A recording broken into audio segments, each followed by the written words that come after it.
Bueno, pues nada, gracias por venir. ¿Tu nombre es? Ah, la revista. Yo te conozco. Bien, bien, hola, Vicente. Hola, bueno, pues voy a ceder la palabra para que hagáis la presentación de vuestro trabajo cortometraje documental. Muchas gracias. Hola, buenas tardes. Bueno, yo soy Beatriz Hernández, productora del cortometraje 36 disparos. Yo estoy también aquí con Liliana Moreno, que es la guionista del cortometraje. Esta tarde es el estreno del corto. Esto es un proyecto muy complicado que llevamos trabajando desde hace 2 años. Forma parte de un proyecto conjunto en el que también hay un largometraje documental, y aquí hemos sacado también una pequeña pieza que es un corto, pero esta historia no tiene que ver nada con la historia que se encuentra en el largo.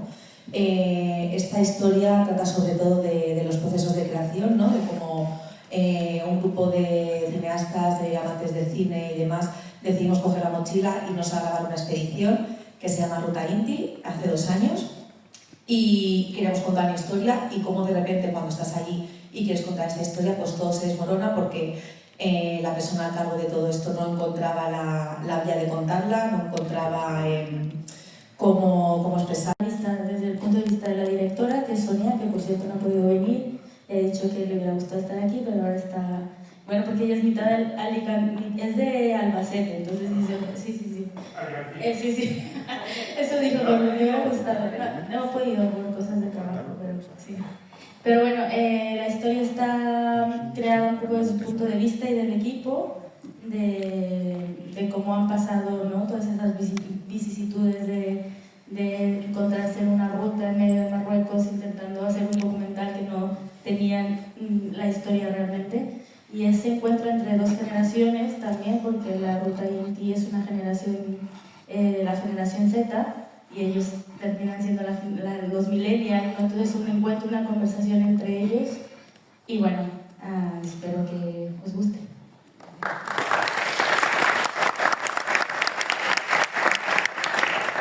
Bueno, pues yo me llamo Marisol Moreno, soy la directora de uno de los documentales que vais a ver, de los cortos documentales. El documental habla de la vida y obra de un personaje alicantino que es muy importante para esta ciudad. Él es escritor, es artista, es pintor, experto en memoria histórica, y es un hombre multidisciplinar, ¿no? Hace un poco de todo. Está aquí, levanta la mano. Sí. Está aquí, tiene 82 años, nada, un suspiro, y lo vais a ver en el documental. Vais a ver quién es él, lo que ha hecho por esta ciudad. Es un todoterreno, un hombre muy metido en la política y un hombre muy sabio que con sus palabras seguramente bueno, vais a estar de acuerdo con él en muchas cosas y no en otras, pero es un hombre al que merece la pena escuchar. Y esto es un homenaje enteramente para él. Muchísimas gracias. Bueno, yo soy David Corrochano, vengo a presentar el documental Las manos del pueblo, que es un documental que habla sobre lo que ocurrió en La Lana, pero no desde el punto de vista negativo, sino desde el punto de vista positivo de lo que nos llevamos. Yo soy de Madrid y fui 5 veces a ayudar, y lo que más me llamó la atención es pues cómo toda la gente se unió para ayudar, ¿no? Entonces este documental va un poco por ellos, no va precisamente ni de política ni nada, sino quería centrarme principalmente en darle protagonismo a todas aquellas personas que ayudaron. Y no quería hacerlo desde un punto de vista convencional, sino a través del arte. Y bueno, varios amigos míos que son de Valencia, son muralistas, hicieron... Bueno, yo soy de Madrid también, y nuestro documental también trata sobre la Dana. Se llama No Olvidemos, y nació el proyecto de una motivación puramente impulsiva de ver lo que estaba pasando en las noticias y querer ir a ayudar, querer ir a participar. Cogimos, mi mejor amigo y yo nos fuimos para allá y este documental al final es un proyecto que de principio a fin está dedicado por y para ellos. Mi motivación principal para terminarlo fue un sentimiento de deuda de terminarlo por ellos. Y poco más, muy contento de estar aquí presentando estos documentales y espero que os gusten. Y os paso.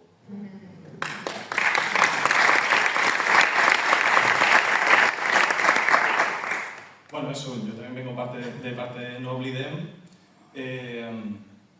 y eso, tratado justamente, el impulso vino de estar 5 personas viendo el telediario una mañana y diciendo hay que hacer algo y pensar, vale, no podemos ir de voluntarios, pero también hay una manera muy interesante de ayudar, que pues, es nuestra disciplina, que es pues, el audiovisual. Entonces quisimos pues, también aprovechar de esa capacidad que tenemos y pues al final se ha conseguido llevar a cabo el proyecto, que ya es.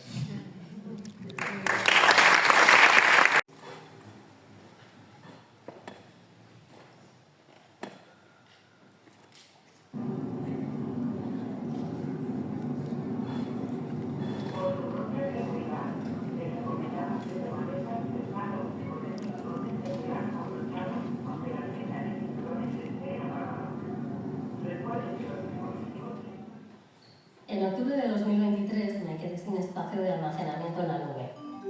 Ordenando el material me di cuenta que aquel mes no paré quieta.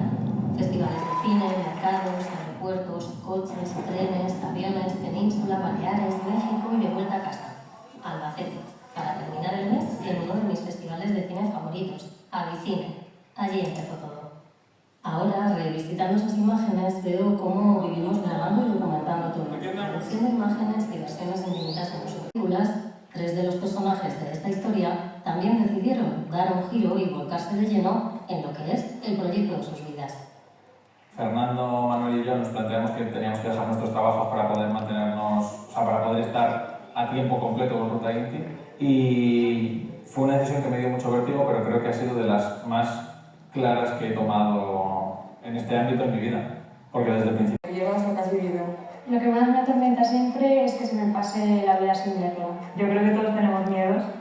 A mí me asusta mucho la soledad. Con la incertidumbre he aprendido a lidiar. ¿Qué miedo tenemos de estar solos cuando a veces precisamente esa soledad nos hace encontrar a gente con la que más conectamos? Descubrí que estaba en un lugar seguro para hacerlo, para mostrarme vulnerable. Recordé que es el camino, no la meta. Dejé de pensar en la película y en qué iba a contar. Me paré y allí estaba. No hacía falta entender nada, solo escuchar. Que hoy sea esta entrevista después de un taller que me ha movido especialmente. Y bueno, una de las cosas que me estaba planteando era justamente esto, de una sobremedicación. Me fui buscando respuestas y volví con más preguntas y sin película. La historia se construyó con el tiempo, se fue macerando a fuego lento con la generosidad de todas las personas que decidieron abrirse y regalarme su tiempo. Porque al final de eso va el viaje, de compartir, de volver a lo simple, a lo ordinario, para poder convertirlo en extraordinario tras el objetivo.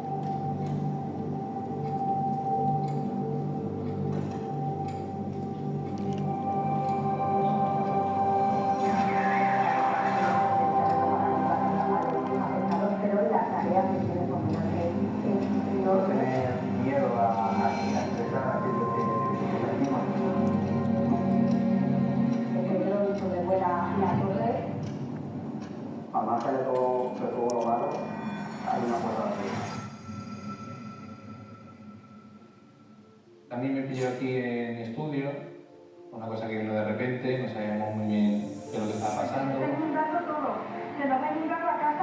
En cuestión de 25 minutos, desde mi ventana yo ya podía llegar a ver coches que iban pasando de una velocidad bastante grande. Yo estaba en casa, yo soy de Valencia, y bueno, de repente mi amigo Sergio, que él trabaja en la idea, y nos cuadraba muy bien el tema de la unión del pueblo, que es un poco lo que ha ocurrido. No importa importado la clase social, me ha importado tantísimos factores que muchas veces nos separan a las personas, sino que cuando ocurre algo como esto, nadie mira nada de eso, ¿no? Sino que simplemente se une la gente para echarse un cable unos a otros. El principal concepto que podemos observar en el mural es una cuerda, la cual la sujetan varias personas, y es una cuerda que no tiene ni principio ni fin. Por lo tanto, todas van tirando hacia una misma dirección. La propia gente piense que por el nivel personal me hubiese gustado que las cosas se hubiesen abordado con mayor sensibilidad. Estoy hablando de los medios de comunicación, ciertas cosas, y es eso, es sentir luego a partir de estos meses ese abandono que va a haber, el no perdón de lo que es un Estado hacia su propia gente, y nada.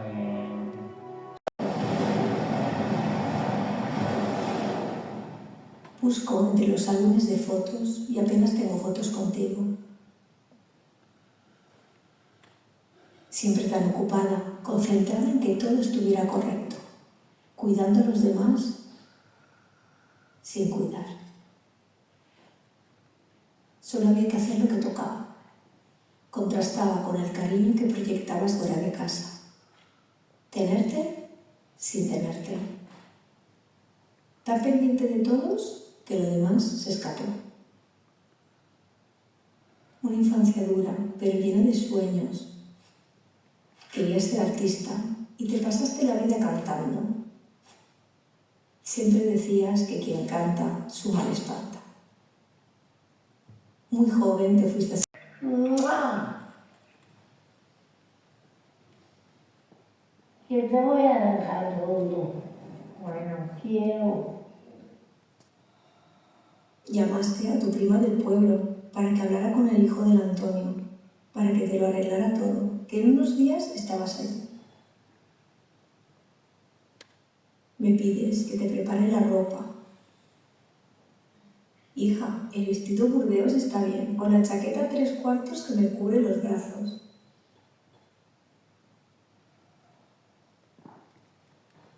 Recuerda ponerme los zapatos negros, los nuevos, que no estén rascados. También los pendientes de perla, que me iluminan la cara. Identificarlos y para los supervivientes gestionar todas sus necesidades básicas. Muy buenas tardes a todos.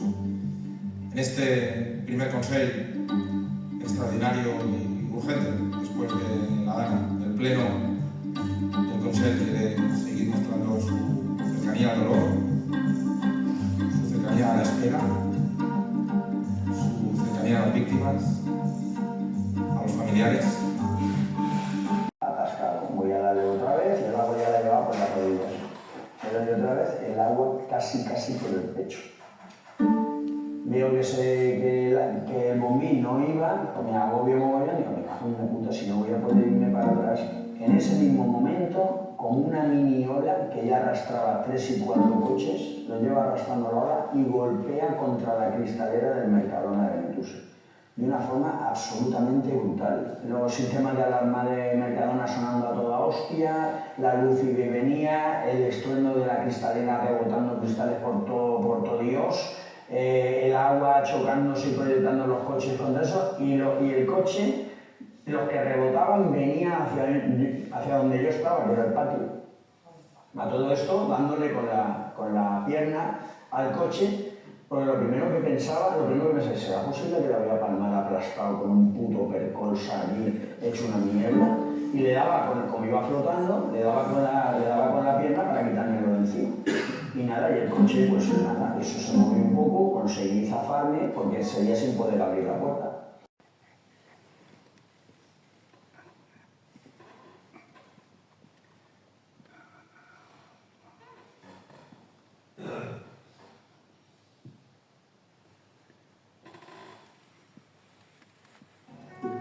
Marisol me pide que le ponga voz a su sentir, porque a veces una no se reconoce en el tono cuando habla desde lo profundo. Y yo, de forma humilde y emocionada, le digo que sí. A partir de ahí, mi voz ya no es mía. Es solo el eco de esa emoción profunda, de ese hilo que teje la amistad verdadera y une a veces para siempre a dos personas. Me siento afortunada por mirar desde afuera y ser partícipe así también del milagro. El roble y la enredadera. Tu voz, un eco de historias vividas. Tus ojos, mapas de 1000 mañanas. Y yo apenas broté. En tus ramas anidan mis preguntas nuevas, tus respuestas sabias. Como un roble firme el tiempo te ha forjado. Y yo, enredadera, a tu tronco me aferro. Aprendo del camino que has andado, del sol y la tormenta, de cada destierro. Compartes la calma de quien ya ha llovido, la paz que se encuentra tras tanto buscar. Me miras con ternura, un consejo escondido, y sabes escuchar sin juzgar. No importa la brecha que el calendario dibuja, nuestra amistad es puente que el alma teje. Tu risa me enseña, tu presencia me empuja, un tesoro invaluable que mi juventud... Los republicanos estuvo en el sitio del Alcázar de Toledo y en varios frentes importantes de la guerra.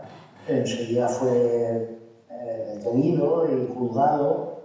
Se le puso una pena para ser oficial bastante leve. Fueron, no sé, como 4 o 5 años de cárcel o algo así, de los cuales cumplió creo que 3. Estuvo de compañero de cárcel tanto en Madrid como aquí en Alicante de Miguel Hernández y de Bueno Vallejo, al que yo vi una vez a mi padre con Bueno Vallejo hablar de la guerra en un tren mientras volvíamos a Alicante. Pero mi tío Eusebio, le llamábamos Euserito Rojo, que vivía en Barcelona porque estaba desterrado de Alicante, pero en aquella época estaba preso con mi padre, con Miguel Hernández y Bueno Vallejo y todos estos, pues no podía ejercer por haber sido republicano, y cuando lo dejaron ejercer estaba a punto de jubilarse. Entonces mi tío Eusebio fue uno de los que hicieron la primera película de dibujos animados que se hizo en España, que fue El Garbancito de la Mancha.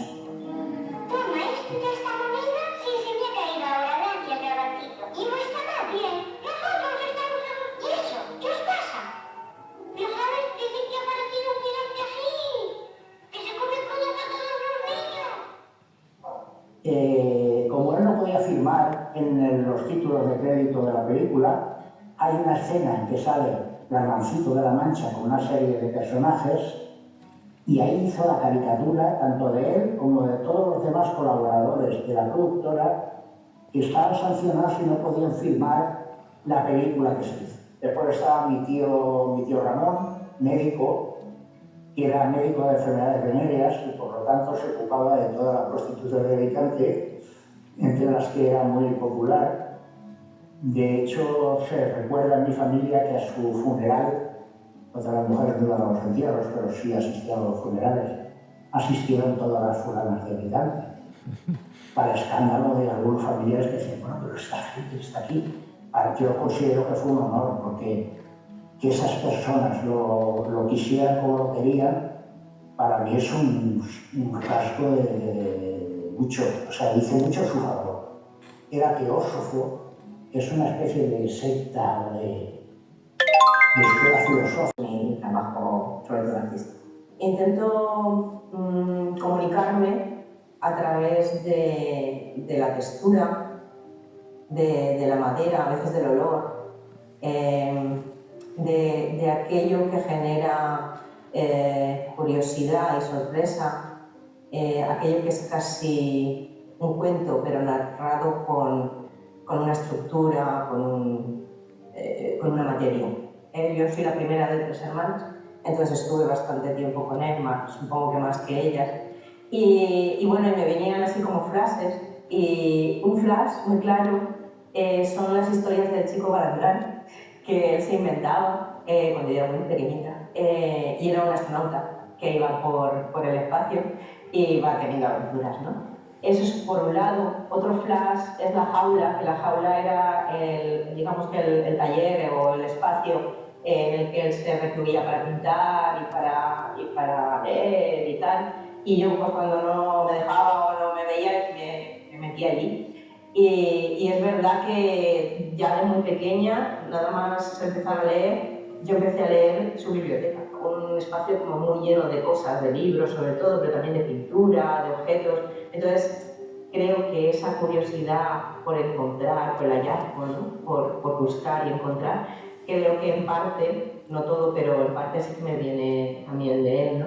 Y luego otro flash, son como tres así muy claros, era los paseos que hacía con él por Alicante, por el casco antiguo, por el castillo, y claro, él pues lo de la historia lo lleva así como muy metido en la sangre, ¿no? Y entonces me contaba toda la historia, ¿no? Del castillo. Realmente la historia... Carlista a favor de la democracia y contra los carlistas. O sea que yo pues me veo obligado a estar muy orgulloso de mi familia y bueno, yo he intentado seguir esos pasos, pero claro, sin llegar a la altura de lo que otros consiguieron, pero en fin.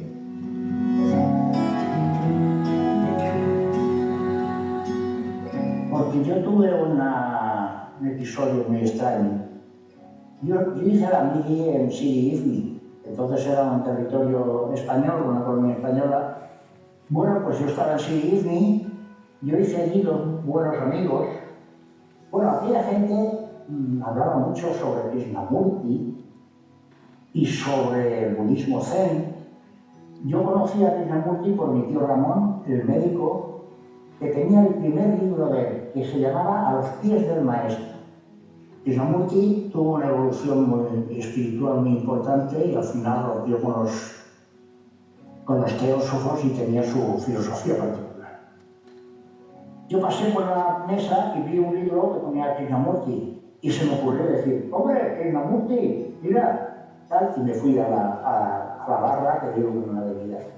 Entonces uno de ellos vino corriendo detrás de mí, oye, ¿que tú conoces a Krishnamurti? Pues sí, un tío mío era lector de él y dejó un libro y tal. Oye, ven con nosotros, ven con nosotros. Total, empezamos a hablar y formamos una especie de élite.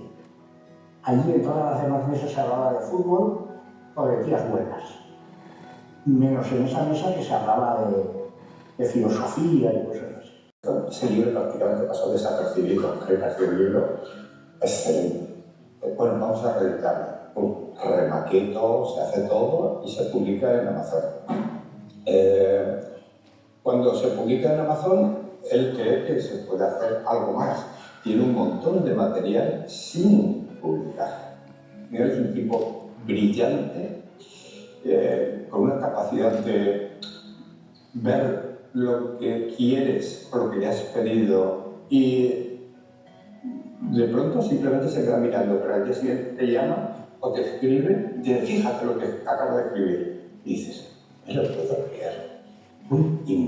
Inventa con una facilidad las historias, además las genera muy creíbles y escribe muy bien. En las charlas lo que uno hace con Miguel Ángel Pérez Oca es aprender. Un día aprendes de las estrellas, otro día te explica por qué las estrellas titilan y los planetas no.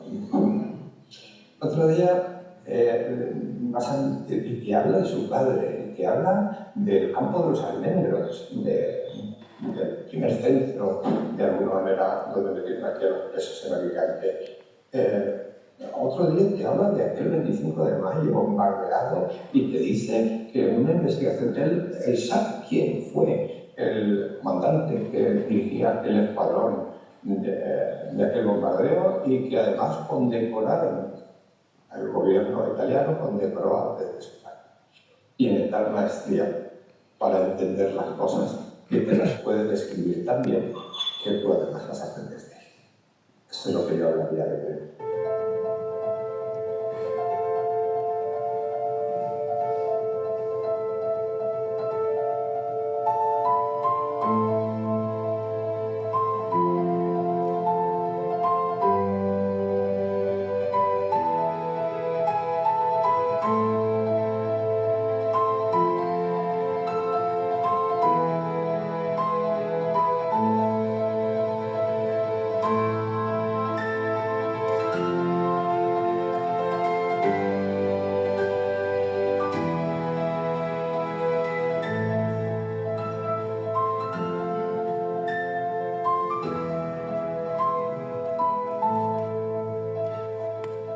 dibujo a tinta china con una plumilla o con un pincel, según la clase de dibujo que sea. Yo hasta que me pude jubilar de tabacalera y me encontré con todo mi tiempo libre y me puse a dibujar. Pero nunca he dibujado ni escrito nada que no dibujase por la necesidad de comunicar algo importante a los demás.